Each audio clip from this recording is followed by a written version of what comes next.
Après les experts qui ont évoqué tantôt des troubles de personnalité, tantôt une possible altération du discernement, c'est au tour des témoins de parler de Jacques Ranson, qui devient alors très attentif derrière son box, les yeux rivés sur l'écran lorsque sa demi-sœur Denise témoigne depuis Amiens en visioconférence. Cette demi-sœur qu'il a à peine connue, 20 ans les séparent. Elle seule, expliquera-t-elle à la cour, ira le voir en prison en 1992 pour tenter, dira-t-elle, de le remettre dans le droit chemin.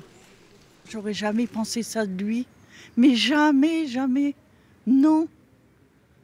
Non, parce que quand il venait me voir là en 99, dernièrement, le jour que je vous l'ai dit à mon anniversaire, non, on aurait dit un pépère tranquille, assis sur une chaise. Autre témoin, son instituteur. Un élève pas particulièrement difficile, plutôt timide, toujours la tête dans les épaules, racontera-t-il à la cour. La voix est étranglée. Francis Roy est terriblement ému à l'évocation de ce petit garçon, alors âgé de 10 ans. Un terrible sentiment de culpabilité l'envahit. Il sort de ce témoignage accablé. De voir ce qu'il est devenu et de se dire que on aurait peut-être pu à l'époque faire quelque chose pour qu'on n'en arrive pas là.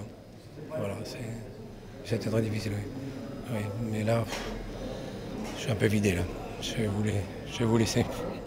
Un témoignage qui a bouleversé aussi la cour, l'auditoire, comme les avocats de la défense. Ce que je retiens principalement, c'est l'émotion qu'il a dégagée. Cette émotion qui n'était pas feinte, tout le monde l'a senti, et nous qui étions près de lui, nous avons vu son regard. Et ce que je retiens, c'est que ça a humanisé Jacques Ranson. Et vous avez dû noter que c'était le seul témoin jusqu'à présent qu'il appelait Jacques.